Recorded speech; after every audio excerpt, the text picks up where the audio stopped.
Hi, this is Johannes Krieger with senshi-knives, and in this video I'm making from the Lord of the Rings the 3 troll cave swords that were made in Gondolin. So Sting, Orcrist and Glamdring. So let's start with Sting, which I made from my grandpa's farm. As you can see, the file is neither long or wide enough right now. So I start with forging the tip of the sword longer and wider to establish the leaf blade shape.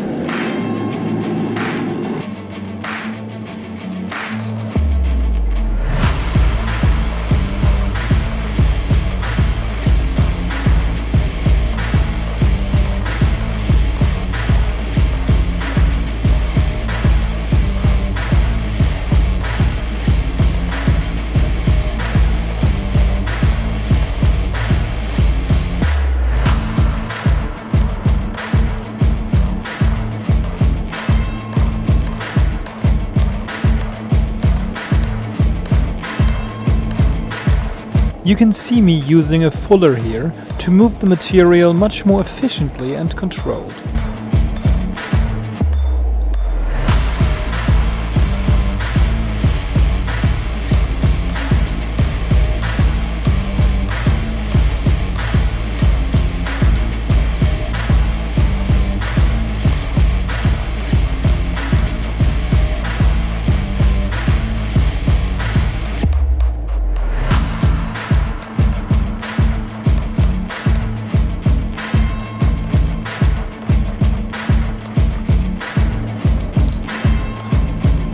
Now I narrow down the bottom half of the sword to be, to gain a little bit more length.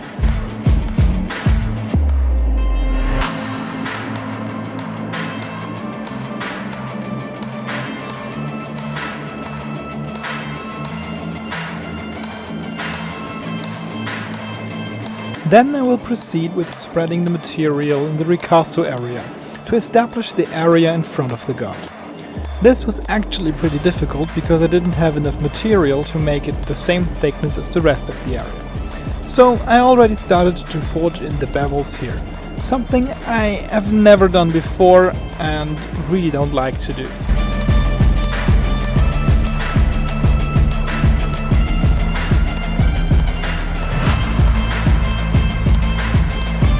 After the template fitted the rough forged shape, I straightened it out and annealed the material so I could proceed with tackling the surface with my belt grinder. I used my big 30 cm contact wheel to reduce any file mark and forging residue to establish a relatively flat surface.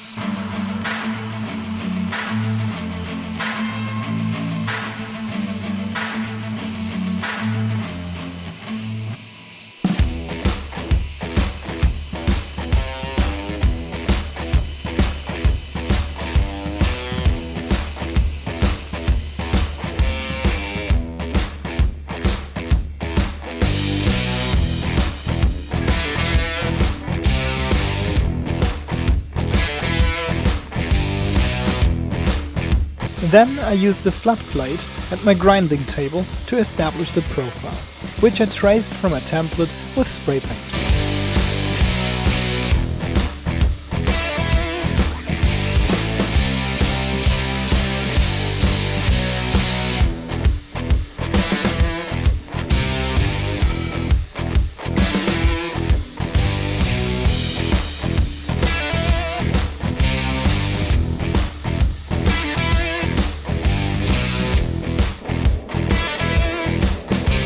With the profile finished, I normalized the blade, preheat my oil in dramatic fashion and harden the blade.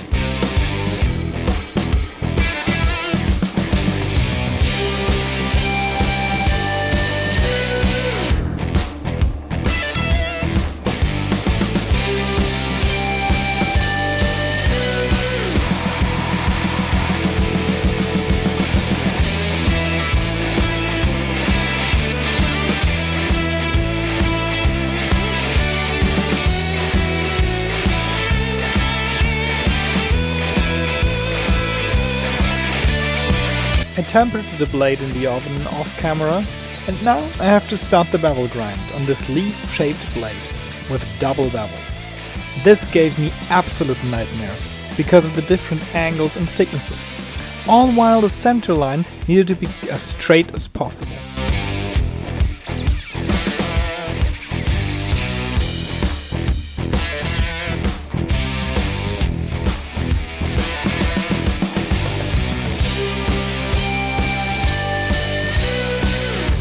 I started with establishing straight cutting edges and pushed the bevels back until they met at the center line. I also needed to monitor the temperature pretty closely because I didn't want to break my temper and make the blade softer.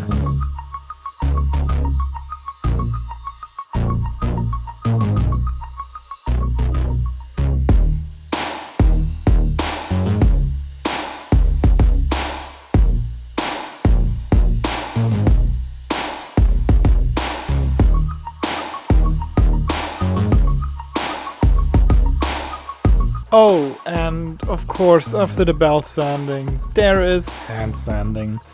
And a lot more of it, but I will spare you of that.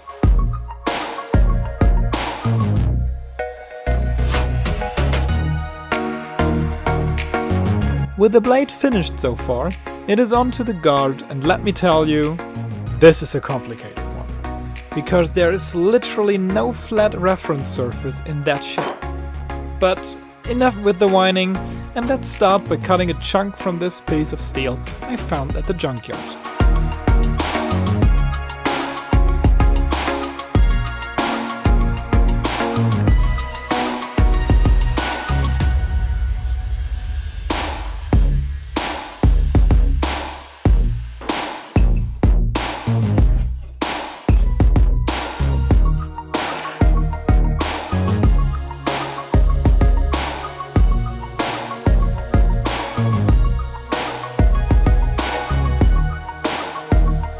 Firstly, I established some of those flat reference surfaces on the belt grinder, before I traced the outline of the guard on the piece and marked the center.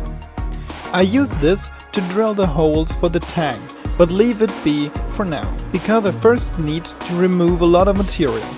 I use my angle grinder to cut out some big chunks before I go back to the belt sander to finalize the shape.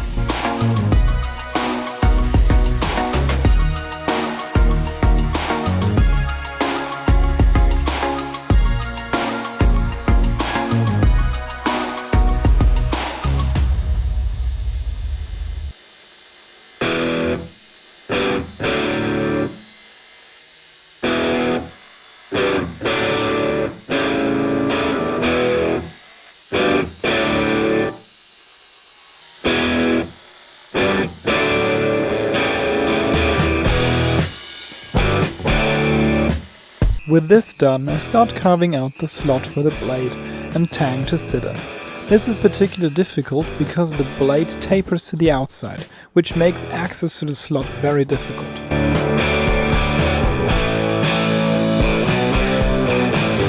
And it fits nicely. But there is no time to waste, and it is on to the handle. I use a nice piece of unknown hardwood. That could be some sort of teak, but I'm really not sure because I found it in an old scrap wood box from my dad. With the tang slotted, I traced the shape of the guard on the wood and used a flat surface to make sure the handle sits perfectly straight afterwards. After a little rat tang welding, I can assemble it for the first time and check my fit-ups and if everything is straight.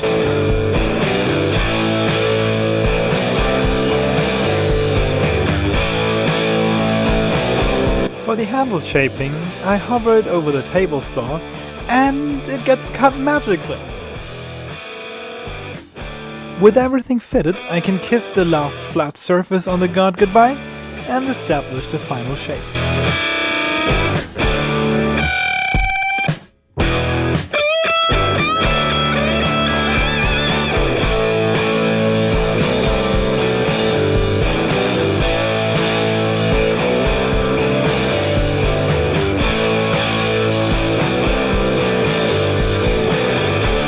So, this is the pommel. I think it's the single most complicated shape I've ever tried to make, and because I'm an idiot, I didn't have material wide enough around. So enjoy this compilation of me trying to upset this piece of round bone.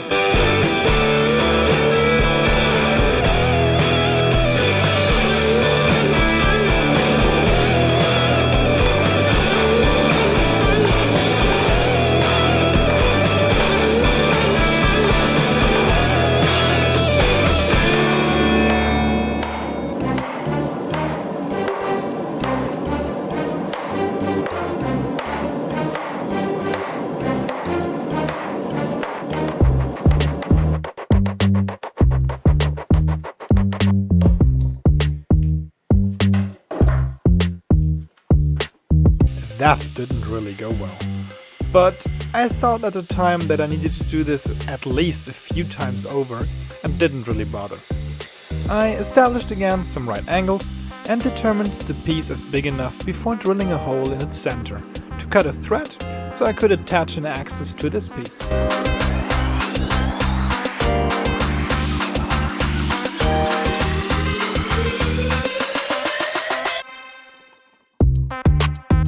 With that, I made myself a very dangerous lathe and started carving the rotation symmetric shape of the pommel.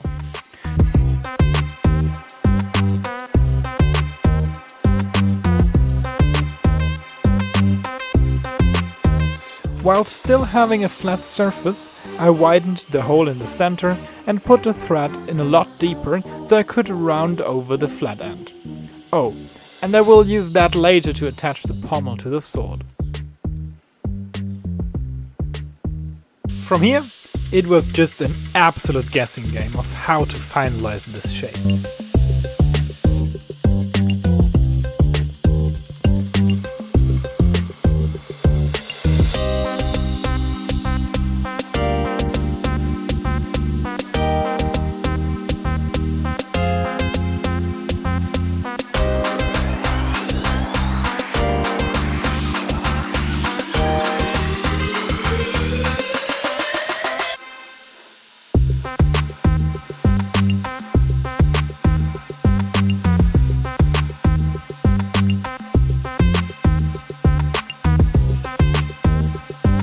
To very much of my surprise, I was able to actually pull it off first try, and also almost perfect. I really did not expect that at all.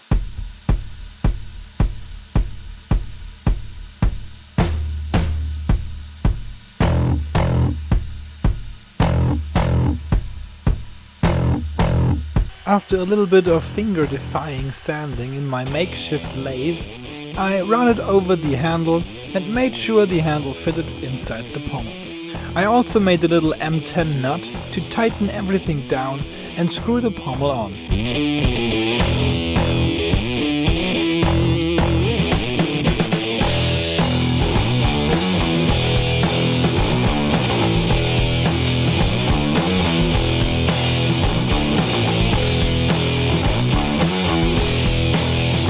And with that, there's just finishing work to do, so I hand sand everything up to a 400 grit finish and soak the handle in linseed oil. Now for the artwork on the blade, guard and handle. I can use my plotter to cut out the desired shapes and etch them into steel with no problem. But there is no template for that. So I need to use a picture and the dedicated software to mark the outline of the artwork for the plotter by hand. This took me literal hours to do, but it was really rewarding in the end. After my plotter cut the shapes from vinyl, I remove all the bits I want etched and transfer it onto the blade. Then I use the standard electro-etching method to etch the artwork deep into the blade.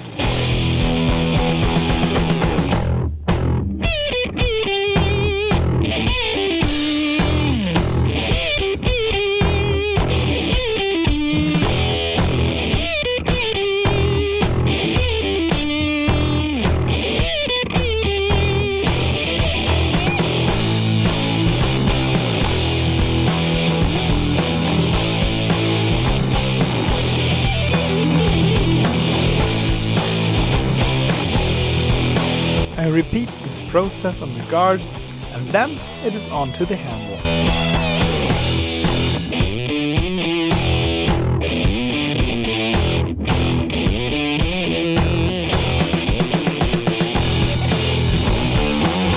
This was so much more complicated. The main faces were pretty easy, because again, I could use pictures to trace the exact shape and just transfer it onto the wood. But there are no clear pictures of the sides of this handle. So I had to use little snippets from the main faces and patchwork the entire sides. That took an entire day.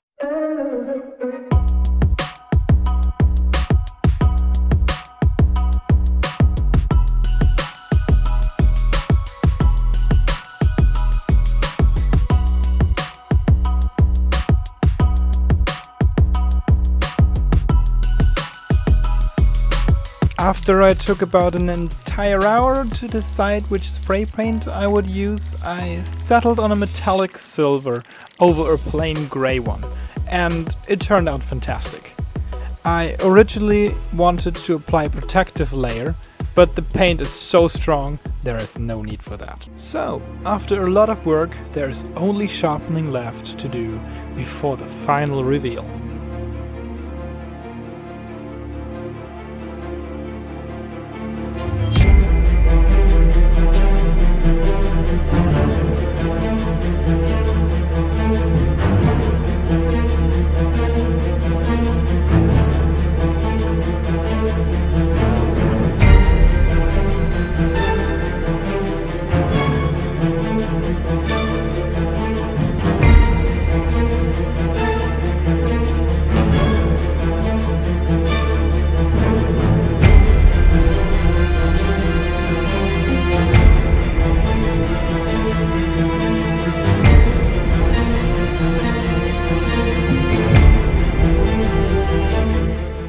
The looks are alright, but can it cut?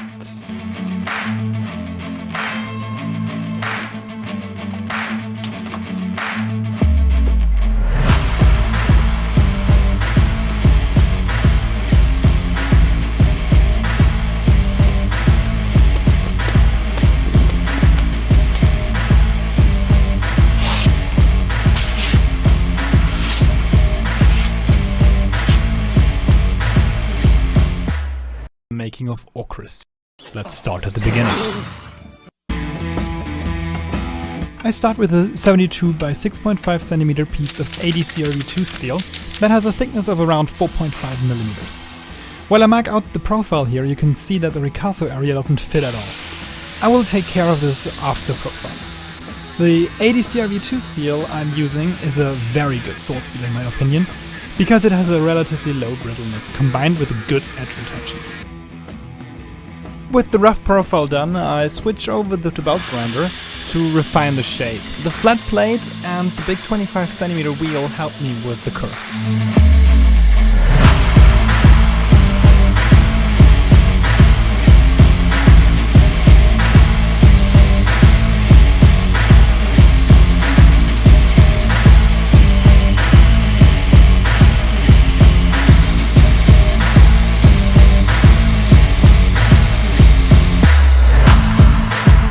Now it is time to take care of the ricasso area that I mentioned earlier. That is not as easy as it might sound, because the only area I can pull the material from is very hard to hit and stretch. You can see me struggling here really big time with that one, but in the end I pulled it off and it looks fine.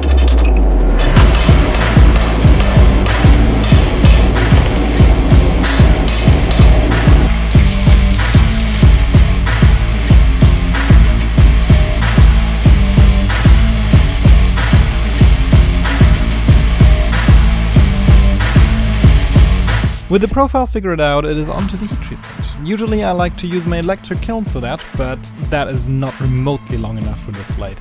So I need to use my pass-through gas forge. This is a lot less precise, but ADCRV2 is very forgiving in that regard. I use a chain fixed to the tank to control the blade, because there's actually nothing worse than an 820C 2 kilogram piece of metal out of control. After the first normalizing, I heated up for the quench and the preheated oil, which is actually old canola oil from a fryer. With the freshly hardened blade I need to be extra careful, because it is quite brittle. I take care of that with tempering the steel. I start with heating the entire blade up in the forge, well under the temperature I'm aiming for, and proceed with the Bunsen burner to heat the blade up to the desired 200 degrees Celsius, which should result in a light straw color. It leads to about 58 to 60 HRC with a good level of toughness. Maybe you caught it earlier, I made a small mistake here of holding the blade horizontally while heating it up in the forge, and with a missing support at the tip, the blade started to warp. So I forced it into an overbend, heat it up and straighten it that way. I could have prevented this by either using a support for the tip or holding it vertically while heating. With the heat treat out of the way, I start the beveling grind with marking the scribe lines in a coat of matte black spray paint. It's basically as good as the blue diecom and costs just a fraction of the price. With that, I head to my belt grinder and start beveling. I do this usually by establishing a straight edge first and then pushing the bevels back to the upper scribe line or spine.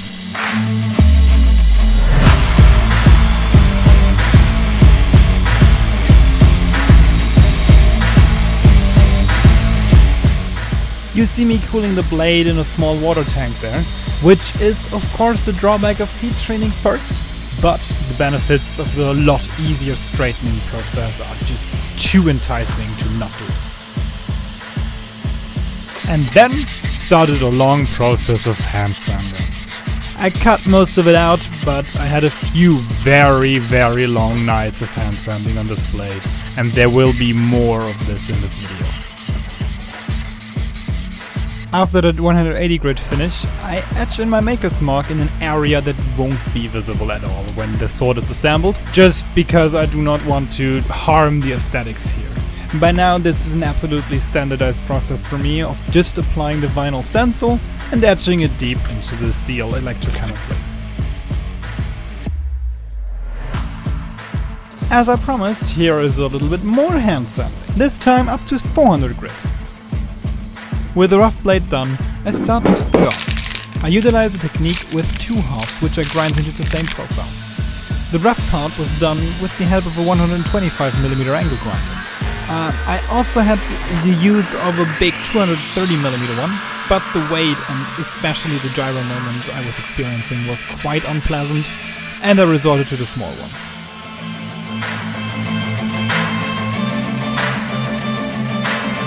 After the rough profiling, I refine it with the belt sand. And again, you can see me utilizing the different surfaces of the grinder to help me with the shaping. Also, if you're looking into doing something like this, respiratory protection is a must, as well as a good vacuum because the dust will settle everywhere. Then it was time to start the tank slot. With the two halves, I could remove the exact area that the tank would occupy in one of the halves. I started with marking out the area and then used a variety of different tools to cut it out. First, I used cutting wheels to establish the area the guard meets the blade, to make that as accurate as possible. Then, I resorted to the grinding wheel to remove the bulk of the material before going on to the tungsten carbide rotary burrs for the removal of the last bit of material. With the tank fitting flush into one side, I break the corners on both halves and weld them together. They help me to push in the welding wire to create a strong and mostly invisible seam after reprofiling.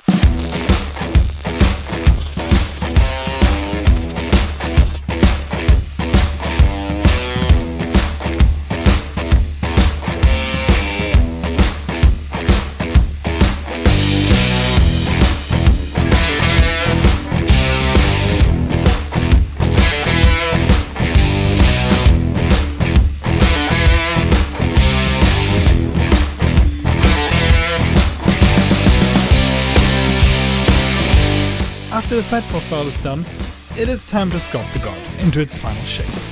That was quite difficult because there aren't many clear pictures out there and most of them contradict one another, so I decided on one and transferred the outlines onto my guard. You can see here the hollow grinds are marked on the main faces, but I decided against them in the last moment because that would have made etching and finishing a lot more difficult. With that sorted, I started to remove the smaller areas in the belt grinder and remove the bigger areas roughly with the angle grinder, before refining it with the belt sander as well. I actually set my sweater in a stream of sparks here on fire, sadly off camera, so what did I learn from this? Always have a wider shot available, so if I kill myself, at least I can monitor it. Yep.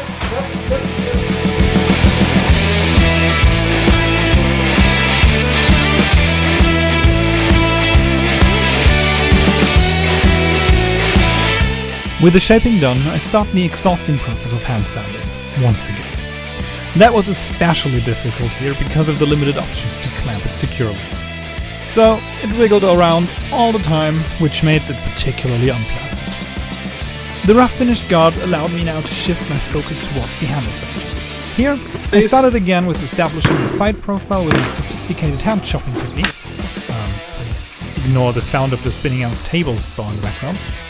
and, of course, my friend the belt sander.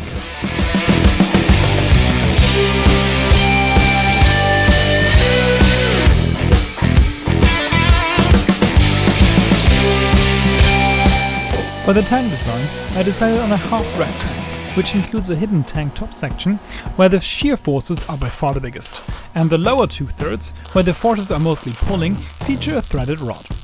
To make room for that inside the handle, I used my Dremel and an extremely long drill bit.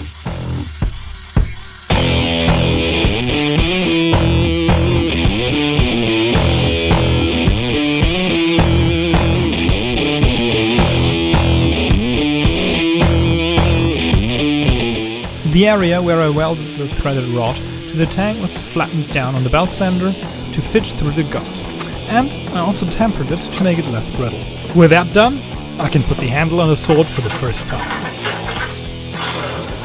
Fits on.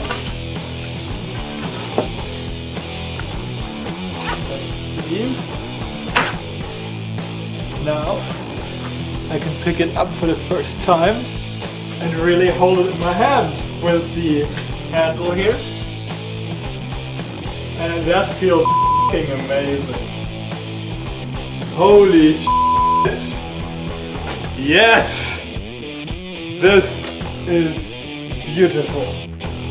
Okay, that was quite some graphic language there, but it was really amazing. To make it feel even more amazing, I started to sculpt the handle into its final round shape on the belt sander.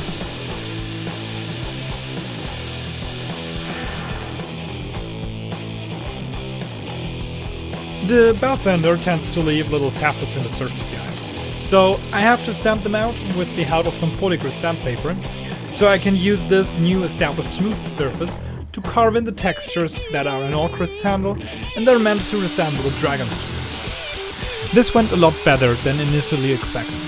I made use of the carbide birds again and carved in the deep scratches that were the sediment of many dwarfs the dragons must have eaten. I don't really understand the little row of bumps on either side of the handle, but I think they are looking great, and I'm making a neat tool in order to feel the orientation of the sword, even without looking. I was pretty terrified of the paint job that was now at hand, because I'm simply put, a terrible painter. The first base coat was a high gloss ivory paint, and no problem at all. But then I had to give it a tooth-like look that was used as a handle for a long time. I used thinned down brown acrylic paint, let it dry a little bit, and wiped it off again. This left some color in the scratches and crevices to raise the highlights.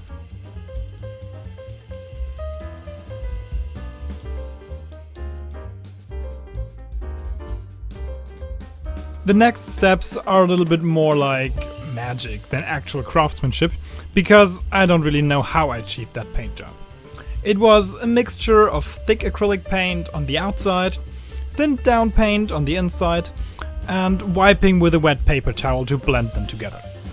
It required about 3 or 4 cycles of that in order to achieve this result. That was quickly protected with the help of matte clear coat.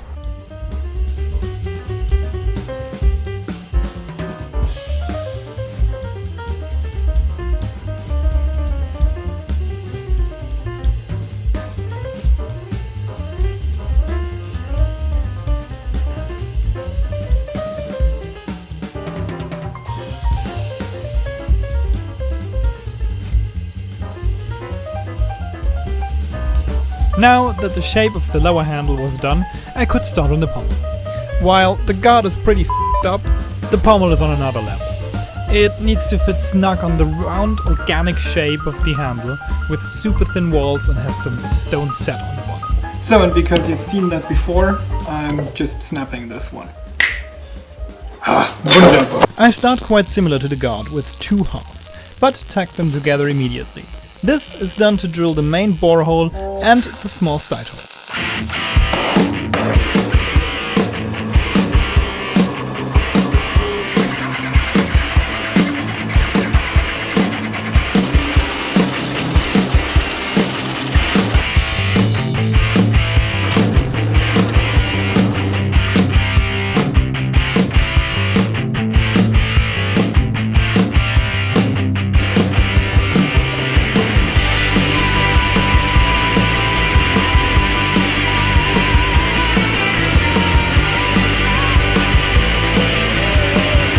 Based on the holes, I apply the template for the side profile and establish it with the help of my angle grinder and the belt saw.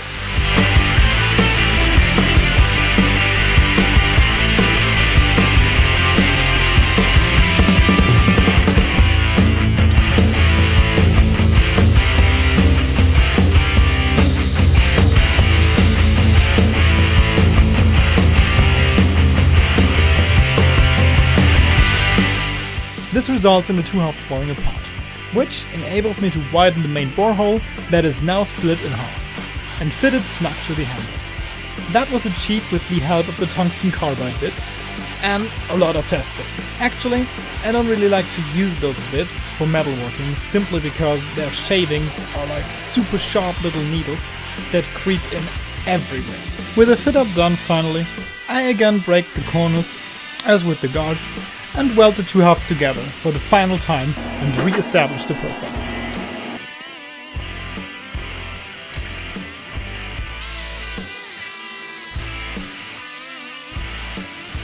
After that test fit, it is once again time to sculpt the pommel into its final shape.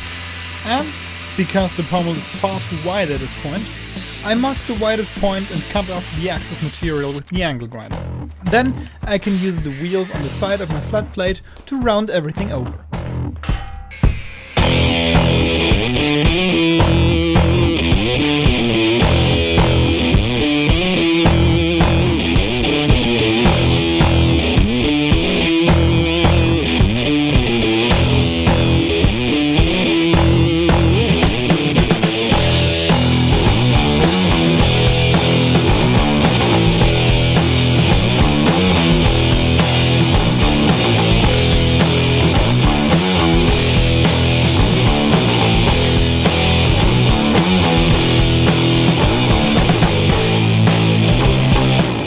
As you can see, in my attempts to make the walls as thin as possible, I ripped a hole in them that needs to be filled up. I do this with my MIG welder and only use very short tacks in order to not melt off the thin material around the hole while filling it up and making it subsequently bigger.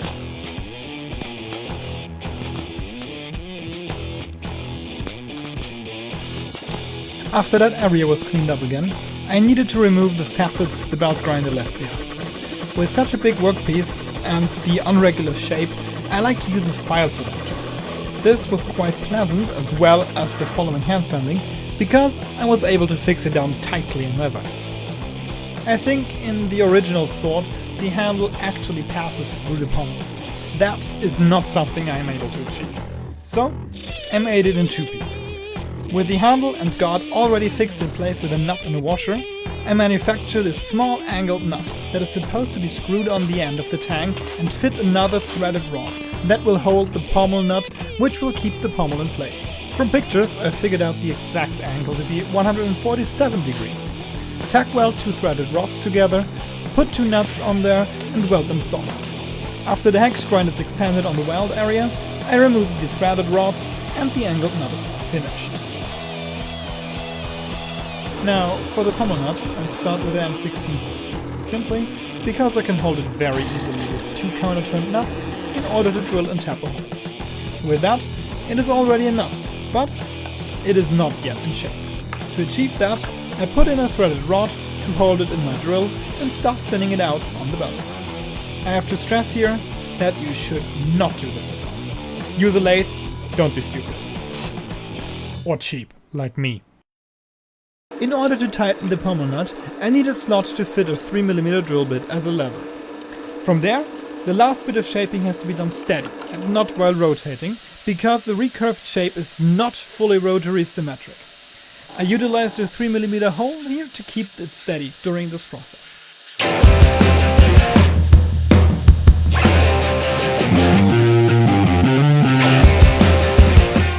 For the surface finish, I use the drill again, because there is not so much material removal during this process. For the paint job, I use the same technique as with the handle. First, there is the high gloss ivory spray paint, and then the alternating brown paint and wiping it off again, until the paint job is to my liking. With all the three big metal parts pre-finished, I can turn my attention towards the three big artworks that have to be etched into them. I used the best picture I could find of the artworks, which was still very pixelated, to put it into my Cricut software to make a digital template of all 3 artworks. I make use of a few tools here in reducing the amount of colors in the picture and using the select all pixels of the same color. But in the end, for some small details or some sections with a very similar color, I need to use the manual tool to select these areas. I usually have the pictures a little bit zoomed out on a second screen to make sure that I'm reading the pixelated stone right. With pictures like that, it always helps to see them from further away. Kind of like with my drawings I made in art class. If you hold them really far away, maybe even around a corner, they are indistinguishably from a true masterpiece. With a digital stencil done, I send them to the plotter and it does the work for me beautifully. Sometimes, with very intricate details and dots, it has its problems, but that can be disguised rather well. A very satisfying part is removing all the parts that are meant to be etched from the vinyl stencil. Most of the time, I just have to grab it with my pliers and it comes right off. But sometimes, the part I want to stay come with it and it becomes a bit ugly. I had to place the stencil perfectly. In order to do that, I decided to start with the guard artwork because it is the hardest to place and needs to synergize with the artwork on the blade.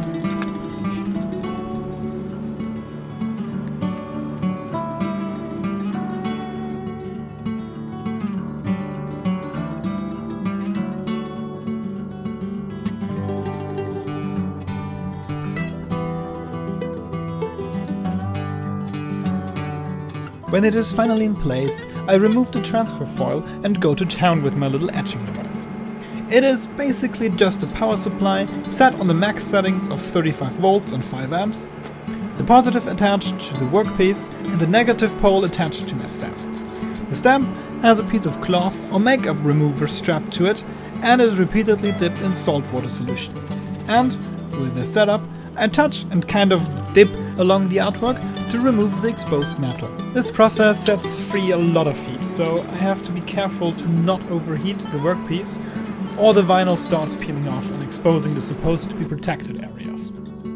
When I'm satisfied with the depth or the vinyl starts peeling off, I stop the process and peel the stencil off to reveal the final artwork. Here everything went super smoothly and I could not be any happier with it.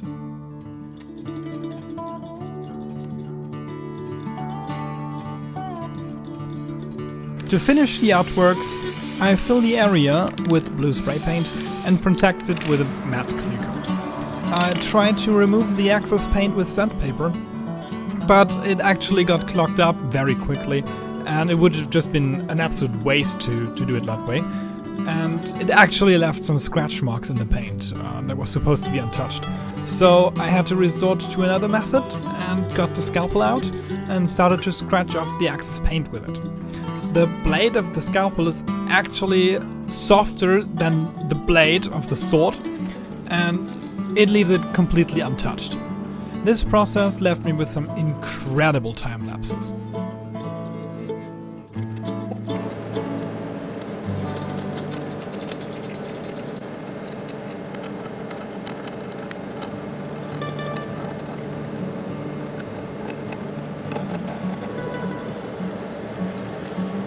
Of course, in the end I had to give the surface one last pass with the 600 grit sandpaper to make the sheen on the metal pop a bit more, and the artworks on top were done. The artwork on the bottom of the pommel didn't need any paint, but I had to set 4 cubic zirconia in there. I never set any stones. I know in theory how it works, but I don't have the tools necessary to do it. So I decided to just carve out the slots with my Dremel tool and glue them in place with epoxy.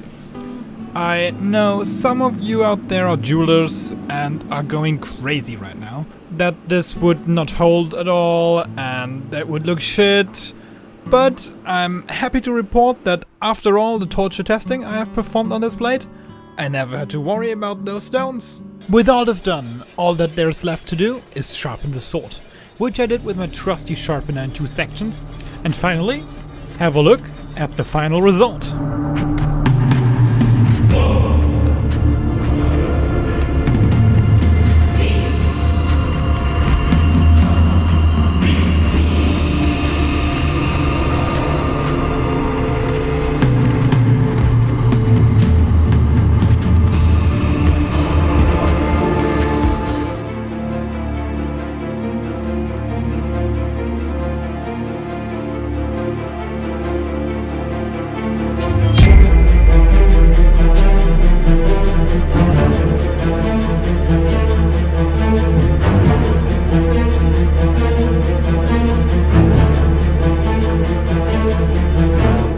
Okay, please cut me some slack. I'm not a professional videographer, and I'm told filming and photographing a giant reflecting surface is not the easiest thing to do. With that said, I think you could see that it came out looking quite nice, but in the end it is a sword, so I had to test it. So let's see that.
That looks pretty cool and all, but how does it do against actual flesh?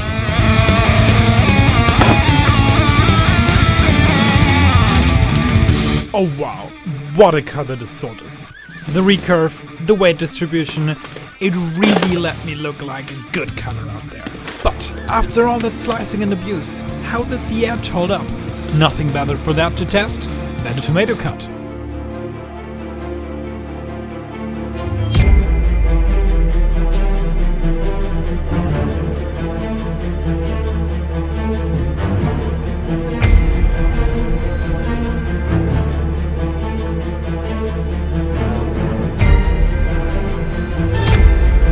Yeah, I guess it still cuts. You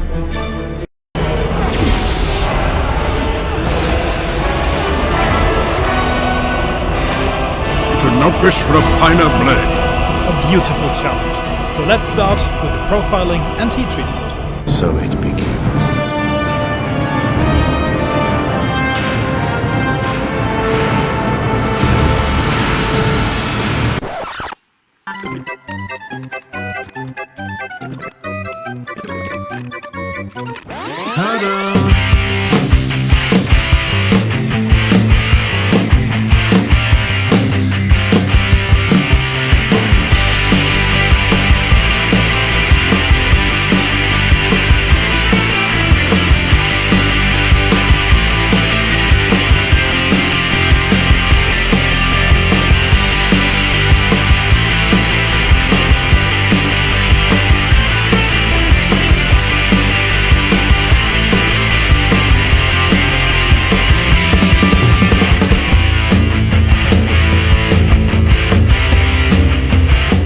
Okay, there is a small problem, quite literally, because as you can see, the sword is slightly bigger than my oil tank. So I got to the scrapyard. It's the same stock material, but just a bit bigger. Nice.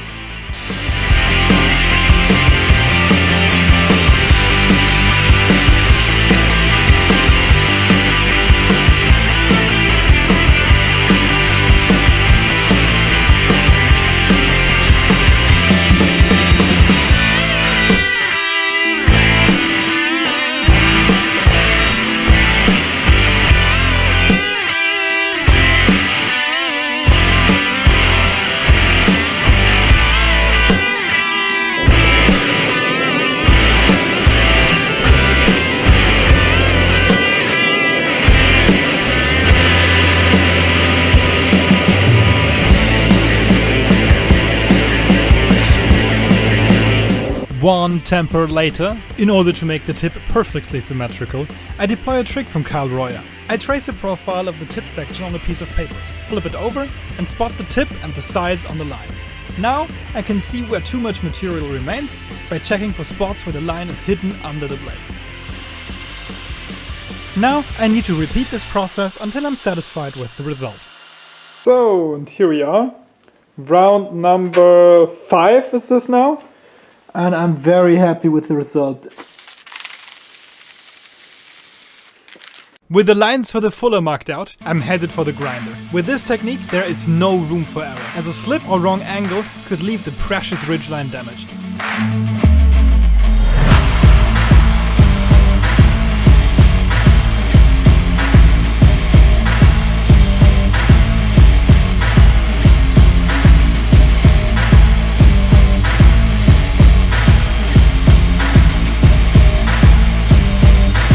Just like that, the first folder's done. I think it looks amazing. I'm very, very happy with how it turned out. I have some mistakes here, like where I ground over the side, but I'd expect that to disappear in the tapering of the entire blade. Now for the bevel grind.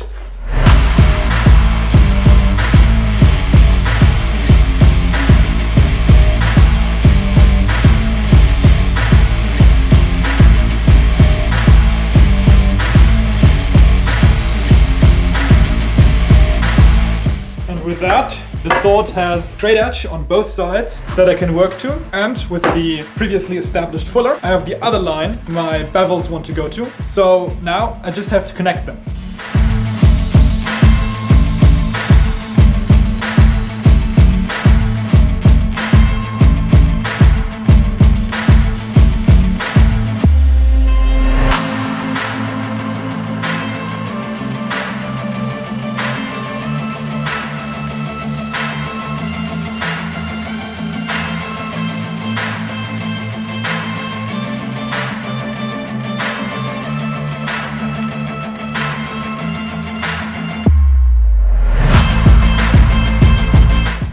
The guard! Here it is.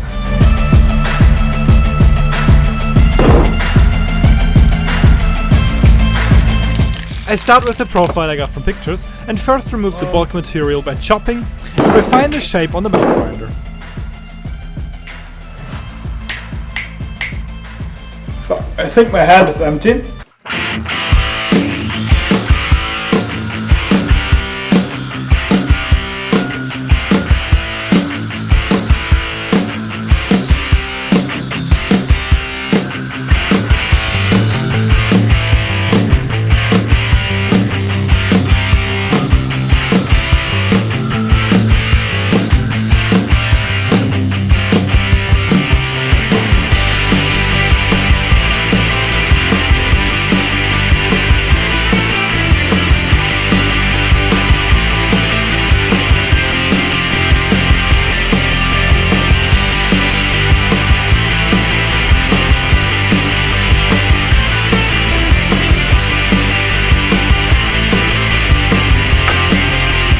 With the profile done, I get to work on the tank slot. That is particularly hard as the straightness of the construction depends on it, and every mistake is on full display. I start the process with the Dremel tool to establish the edge that has to stay untouched from here on out. The bulk of the material gets removed by the angle grinder and the breakthrough created with drills.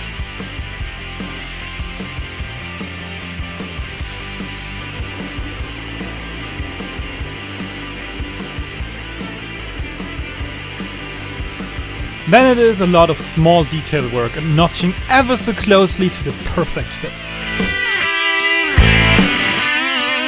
Now for the front space. Here I can start directly by punching the hole with a drill and finish it with a file and saw.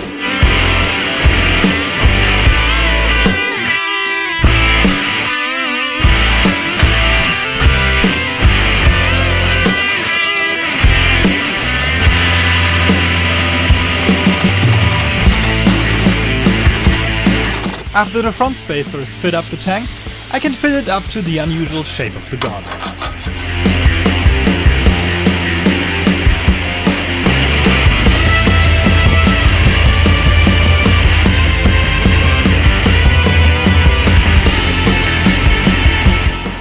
With the threaded rod welded in place, I can fit the handle. I use a piece of hard but cheap beech as it will be covered by leather and start by drilling a hole straight through it.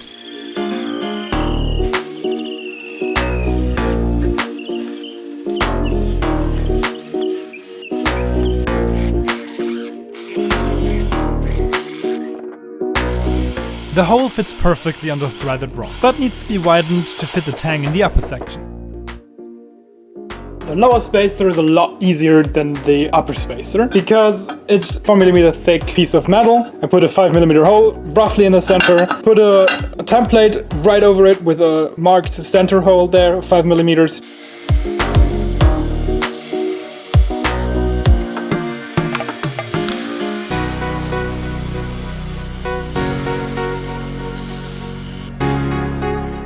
Well, it's time for the first fit up. So let's do it. Cross guard, the top spacer, the handle, the lower spacer, and then a nut for now, not the pommel.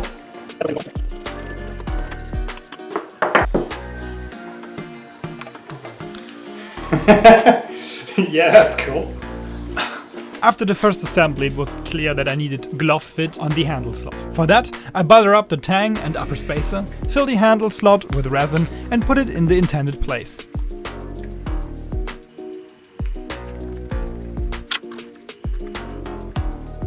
Normally I like to pull it off first time after about 3 hours, but here I didn't hear my alarm and it was nearly hardened out 6 hours later. You can see how much force is required to pull it off. The table is not screwed down, so I have to push against it, while the 2 big clamps I'm using are not enough to hold the sword to the table.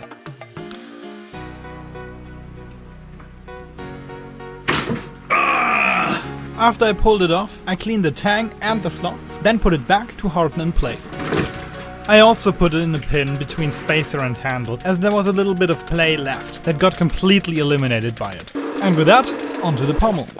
I start by drilling and tapping a hole that I used to put it on my drill. With this rudimentary lathe, I get it on the belt grinder and start refining the shape.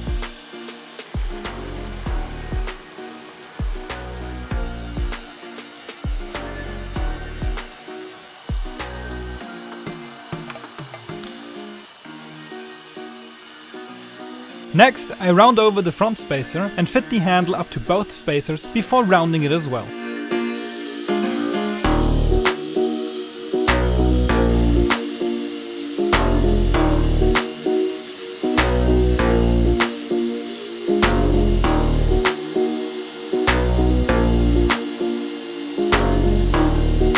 From here, I immediately measure and mark out a double spiral on the handle, on which I put a 2mm string that is glued in place with UV resin.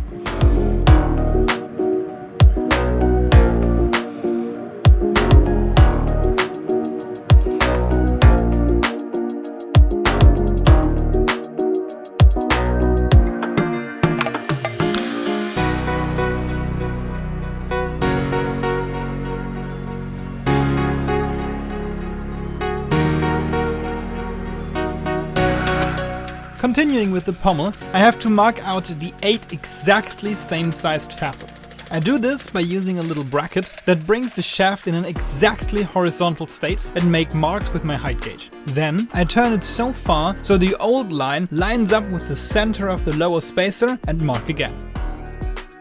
Now I only have to grind to these lines and polish the resulting facets with finer belts.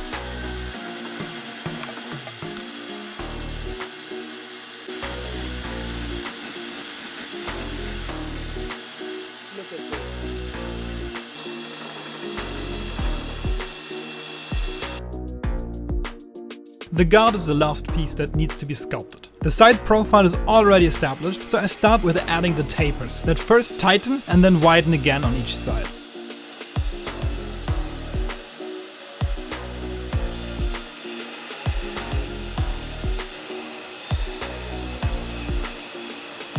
Before sculpting the final shape on the belt sander, working from pictures and film sequences, I identified the bottom side to be completely rounded and the top side to have faces sitting at 45 degrees, culminating in a 2mm wide ridge on the top. The belt sander is really nice to use here, as the different orientations and attachments allow me to get to every point perfectly.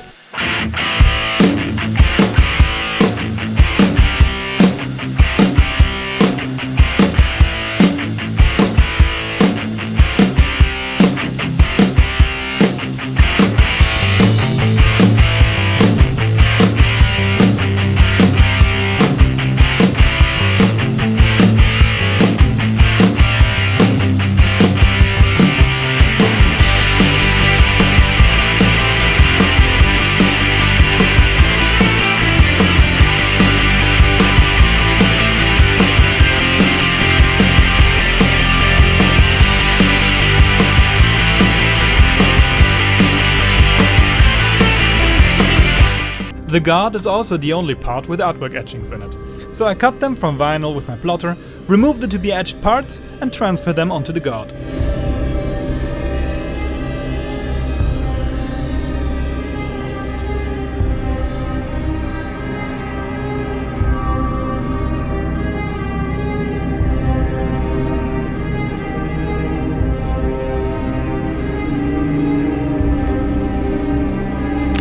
Then I take the positive pole to the guard and the negative to the stem, soak it in saltwater solution and tap the area repeatedly until the stencil starts to come off.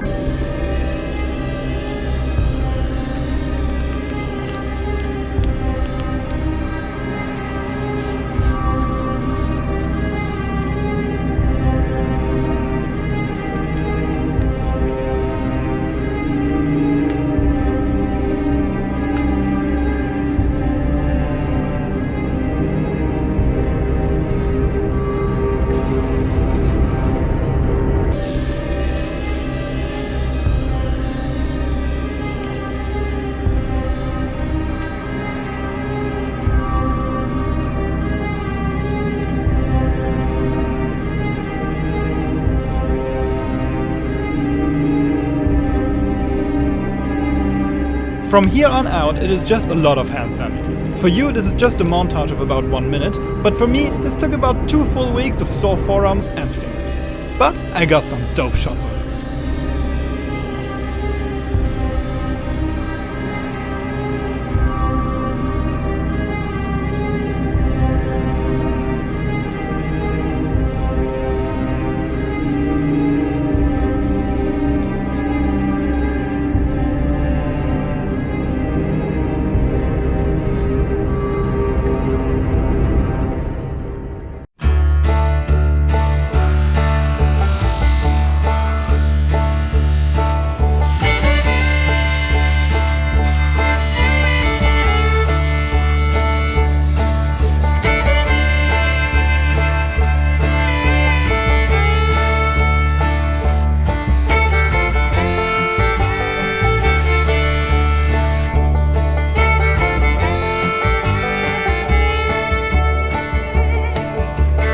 For the leather on the handle, I use a technique called skyming. Here I thin down the leather on the end, so gluing the ends over each other leaves no step.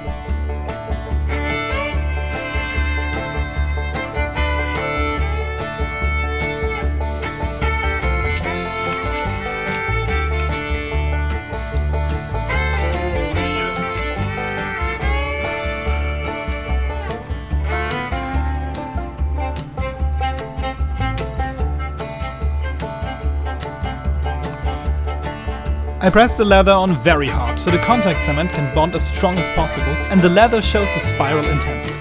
Then I only have to trim off the ends and the handle is done.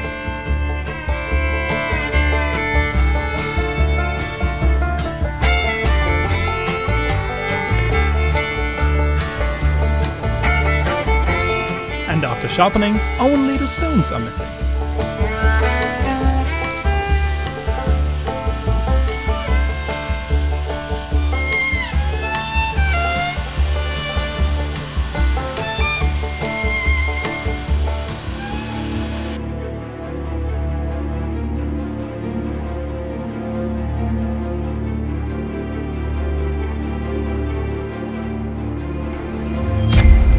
it is done.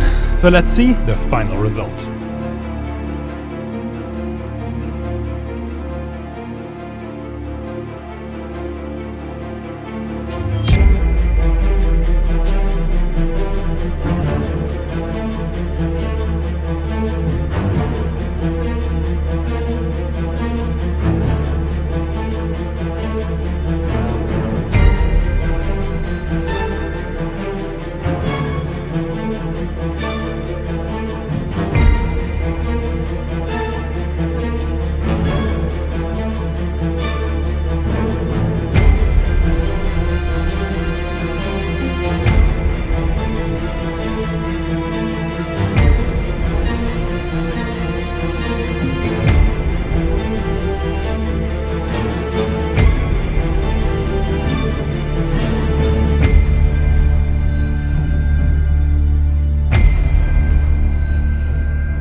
Well, it doesn't look half bad, but how does it perform?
That's really nice, but how will it do against actual flesh?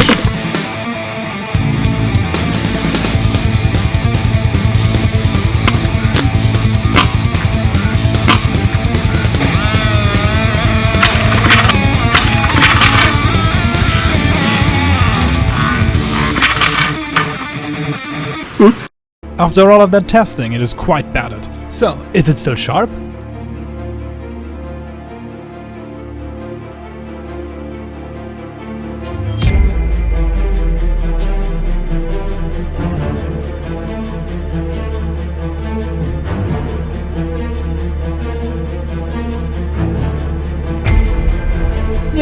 I'd say so.